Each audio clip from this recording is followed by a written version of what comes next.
Halo semuanya, selamat datang di audiobook Bahasa Indonesia bersama saya, Rizka Setiadi. Di video ini, saya akan membacakan ringkasan dari sebuah buku berjudul Dark Psychology karya Richard Campbell. Untuk mendapatkan pengalaman membaca yang lebih baik, saya sarankan kamu untuk membeli buku ini secara langsung. Buku ini bisa kamu dapatkan di toko buku fisik atau digital. Atau kamu bisa membelinya melalui link yang sudah saya cantumkan di kolom deskripsi video ini. Dark Psychology, karya Richard Campbell. Bagian 1. Manusia memang gak lepas dari sifat buruk, namun ada beberapa sifat buruk yang harus diwaspadai. Di dunia ideal, yang penghuninya hidup rukun dan makmur, orang akan saling menjaga dan gak pernah berpikir untuk memanfaatkan orang lain demi kepentingannya sendiri. Tapi sayangnya, kehidupan nyata gak seindah itu. Banyak orang yang tak selalu sama seperti apa yang mereka tampilkan. Beberapa orang bahkan dengan sengaja menjadikan orang lain sebagai mangsa untuk mewujudkan keinginannya. Perilaku tersebut kaitannya dengan sifat pembohong, tukang manipulasi, bahkan psikopat. Alangkah baiknya kalau kita tahu ciri-ciri sifat tersebut. Coba deh, kamu pernah nggak kamu punya firasat dan pikiran buruk sama orang yang hubungannya sudah dekat banget sama kamu? Lalu bagaimana kamu menghadapi orang-orang semacam itu? Di buku Dark Psychology yang terbit tahun 2019 ini, Richard Campbell membahas sisi buruk manusia, tentang predator misalnya. Predator adalah jenis manusia yang gak mengenal empati, ataupun memikirkan keadaan orang lain. Penulis juga merangkum pengetahuannya tentang Dark Triad, atau 3 sifat buruk manusia, dan bagaimana cara kita menghadapi orang-orang dengan sifat buruk tersebut. Dengan mendengarkan audiobook ini, kamu bisa tahu tentang perilaku orang-orang manipulatif dan penjabaran tentang Dark Triad, bagaimana orang-orang bisa melakukan pencucian otak, dan perbedaan orang psikopat dan sosiopat. Kamu juga akan belajar bagaimana melindungi dirimu sendiri dari manipulasi dan tipu muslihat orang yang berniat jahat. Sekaligus belajar beberapa trik membujuk yang oke banget buat diterapkan. Bagian 2. Mengenal rangkaian kepribadian gelap bernama Dark Triad. Dark Triad adalah rangkaian 3 sifat kepribadian yang sangat buruk, yakni narsisme, Machiavellianism, dan psikopati. Apa perbedaannya? Narsisme adalah kekaguman pada diri sendiri secara berlebihan dan obsesif.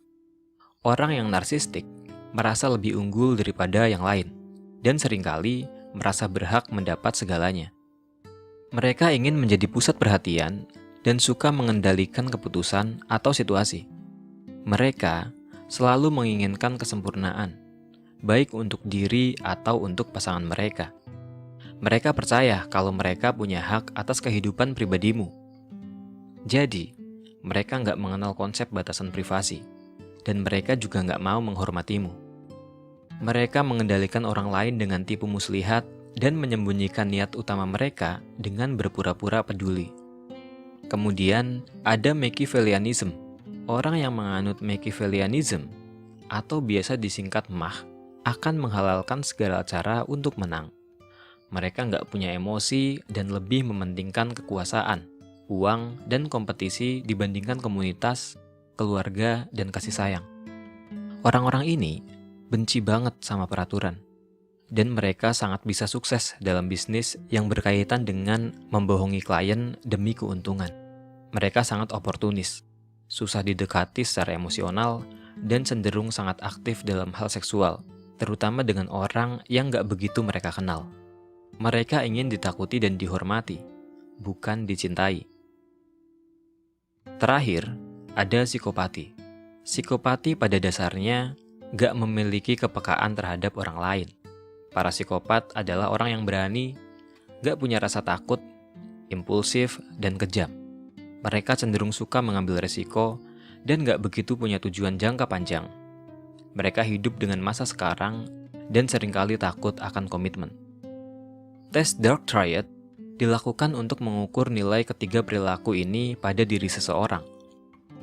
Tes semacam ini biasanya digunakan dalam bidang hukum dan peraturan perusahaan. Isinya meliputi berbagai pertanyaan tentang perspektif orang tersebut terhadap kehidupan, kematian, dan interaksi sosial. Namun, hasil tesnya juga nggak bisa dipastikan, karena orang-orang ini cenderung berbohong agar membuat diri mereka lebih baik daripada aslinya.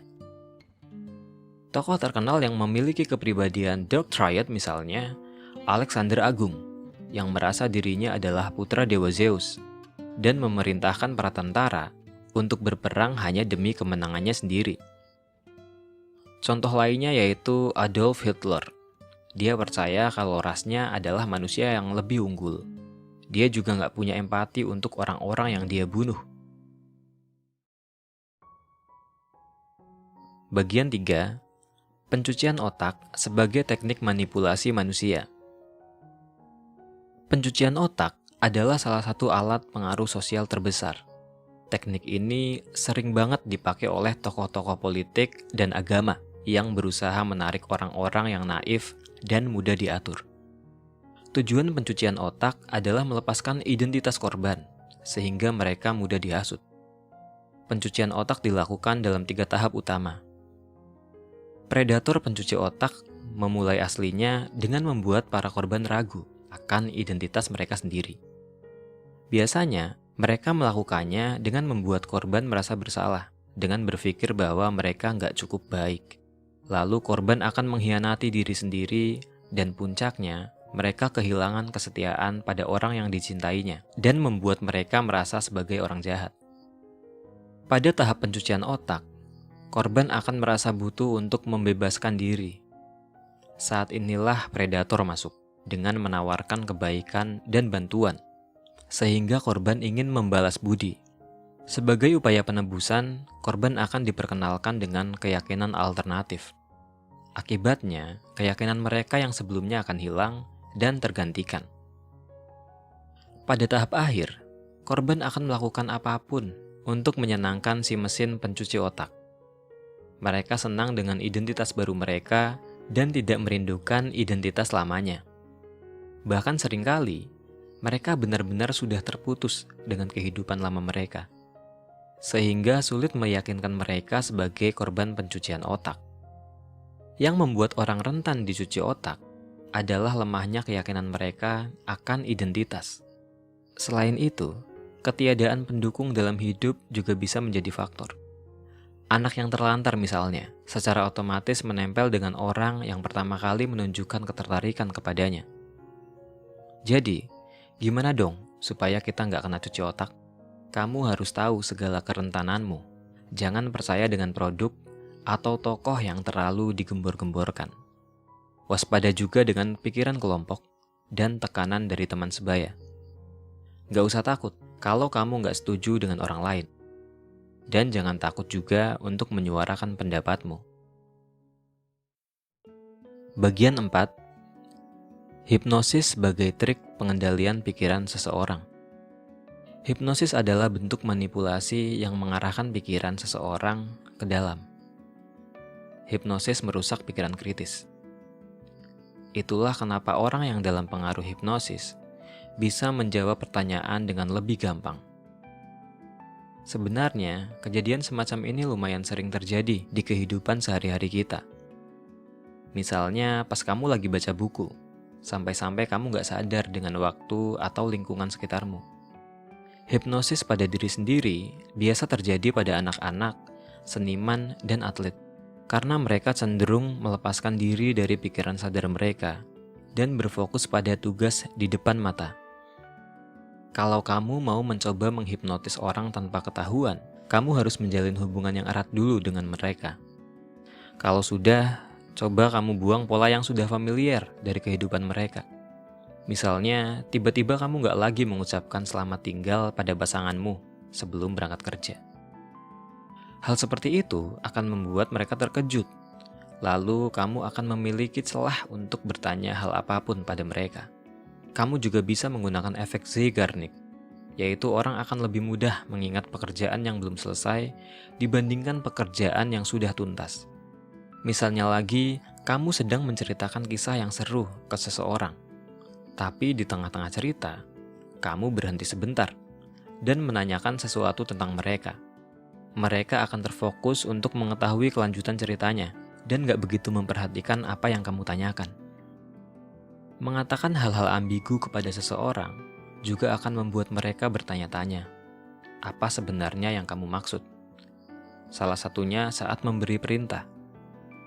Contohnya, kamu bisa dengan mudah meminta tolong untuk melakukan sesuatu menggunakan kalimat negatif. Daripada mengatakan, tolong bantuin gue beresin barang dong. Kamu bisa lebih meyakinkan lagi dengan mengatakan, lo nggak usah bantuin gue bawain barang. Ambigu kan? Cobain deh, dan lihat bagaimana reaksi orang. Hipnosis nggak selalu baik. Agar kamu terhindar dari hipnosis, kamu harus belajar hidup dengan prinsip apa yang akan kamu terima dan enggak. Jangan dengan mudah mengatakan iya. Biasakan juga untuk menerka apakah seseorang yang minta bantuanmu punya niat mencurigakan atau enggak. Bagian 5. Menguasai teknik persuasi. Kalau istilah persuasi sih sudah nggak asing lagi di telinga kita. Persuasi atau membujuk adalah teknik meyakinkan seseorang untuk melakukan atau memikirkan sesuatu. Persuasi akan menjadi alat pembujuk yang kuat kalau dikuasai. Prinsip dari persuasi adalah timbal balik. Berbeda dari muslihat yang hanya menguntungkan salah satu pihak. Cara kerjanya adalah sesederhana memperlakukan orang lain sebagaimana kamu ingin diperlakukan. Dengan begitu, kamu berpeluang untuk membujuk seseorang. Salah satu karakter untuk memulai persuasi adalah menjadi ramah dan murah hati. Pastikan juga kamu konsisten. Kalau kamu bisa meyakinkan seseorang untuk melakukan hal kecil, kemungkinan kamu akan bisa meyakinkan mereka melakukan hal yang lebih besar. Kalau kamu sudah punya orang yang dekat denganmu, itu bisa menjadi nilai tambah, karena kamu akan lebih mudah untuk menarik lebih banyak orang. Sama halnya seperti ketika kamu melihat produk yang punya banyak review positif. Dengan membaca ulasan-ulasan itu, kamu akan termotivasi untuk membeli produk itu juga, walau mungkin sebenarnya kamu nggak berencana untuk beli. Untuk bisa membujuk orang dengan mudah, kamu harus percaya diri. Pastikan juga permintaanmu itu fleksibel dan gak begitu kentara. Ketahui juga waktu yang tepat untuk mendekati seseorang dan lebih seringlah mendengarkan daripada berbicara. Kamu juga perlu belajar kapan harus berbohong dan kapan harus menyembunyikan informasi. Bagian 6. Lindungi diri dari manipulasi dan jangan berusaha mengubah orang-orang narsistik. Tahu nggak, kalau kamu pintar, kamu cenderung lebih mudah untuk dimanipulasi. Kedengarannya kayak nggak masuk akal ya? Jadi gini, pikiran orang-orang pintar dipenuhi dengan logika, sementara logika itu sendiri sangat mudah dimanipulasi. Sebaliknya, orang yang bodoh biasanya punya pikiran yang lebih batu. Mau kamu jelasin dengan segudang fakta saintifik pun, mereka mungkin gak akan percaya. Menjadi terlalu percaya, mengharapkan yang terbaik dari orang lain, dan terus mencari validasi eksternal membuatmu lebih rentan untuk dimanfaatkan oleh orang baru. Selain itu, gak semua orang akan menyukai kamu. Jadi, kelilingi dirimu dengan teman dan keluarga yang kamu percayai. Karena kalau kamu sendirian, kamu lebih mudah dimasuki tukang manipulasi. Si tukang manipulasi seringnya menjadikan orang sendirian sebagai sasaran mereka. Karena mereka jauh lebih mudah membohongi satu orang daripada membohongi banyak orang kan? Satu hal lagi yang gak kalah penting, kamu gak bisa mengubah orang yang psikopat atau narsistik menjadi orang yang lebih baik. Karakteristik gelap sangat melekat dengan jiwa mereka. Dan pada hakikatnya, mustahil untuk mengubah mereka. Ketika bertemu dengan orang berciri-ciri psikopat atau narsistik, percayai firasatmu. Karena biasanya itu benar. Jangan terbuai oleh skema mereka walau terkadang memang menggiurkan. Bagian 7.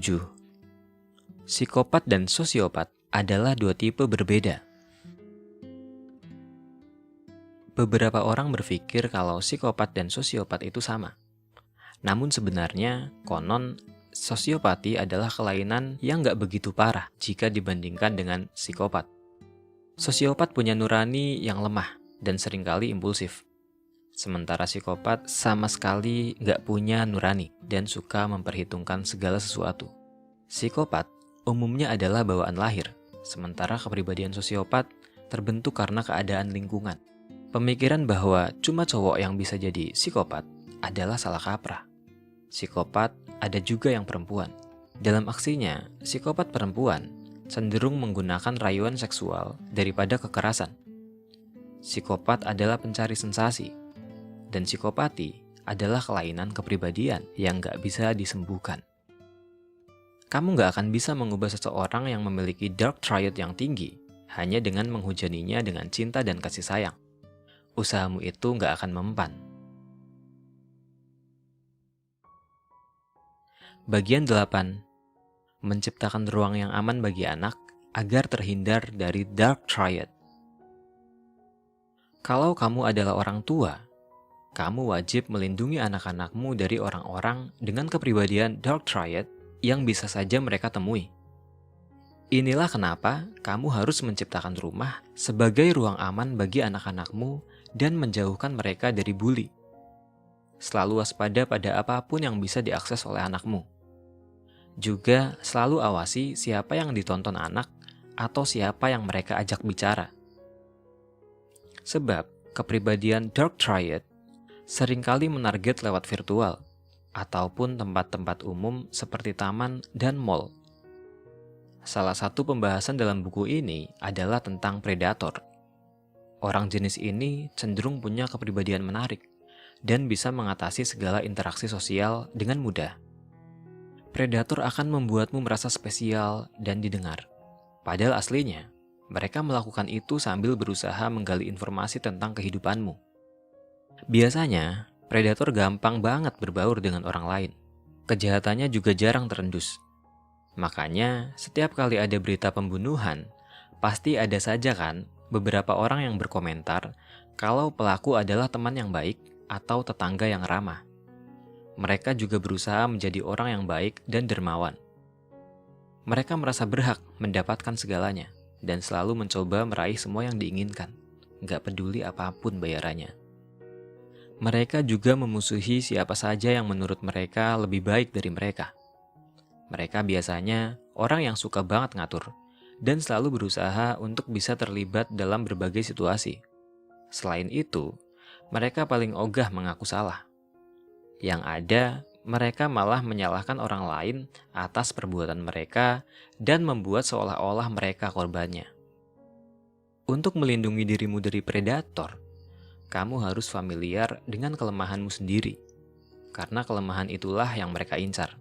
Selain itu, jangan mudah percaya pada orang lain. Bagian 9. Pesan dari buku ini. Richard Campbell secara garis besar membahas dasar-dasar dark psychology, menjelaskan sifat-sifat dark triad dan bagaimana mengetahui kepribadian itu dalam diri orang-orang yang berinteraksi dengan kita. Campbell banyak sekali memberi contoh perilaku yang memang sering ditemui di kehidupan sehari-hari. Walaupun kita sudah membahas orang-orang yang membahayakan, tapi jangan terlalu cemas. Gak semua orang yang ada di luar sana selalu punya niat jahat ke kamu kok. Faktanya, gak sampai 20% orang memiliki masalah dark psychology. Dan gak semua yang punya sisi gelap ini orang yang jahat. Bisa aja loh seorang penganut Machiavellianism menjadi pemimpin politik atau CEO yang bagus. Bekali dirimu dengan pengetahuan yang matang untuk melindungi diri dari kejahatan orang-orang tersebut. Di sisi lain, kamu juga bisa menggunakan beberapa teknik dark psychology untuk kebaikanmu sendiri, seperti hipnosis atau persuasi. Terima kasih sudah mendengarkan audiobook ini. Kamu bisa mendengarkan audiobook lain dengan mengunjungi channel ini dan cari di bagian playlist atau daftar putar. Saya harap kamu mau memberikan masukan atau request untuk saya bacakan ringkasan buku lain. Bisa melalui kolom komentar, email, atau melalui pesan di Instagram. Dan kalau kamu mendapatkan manfaat dari audiobook ini, jangan lupa untuk like dan bagikan ke seluruh dunia.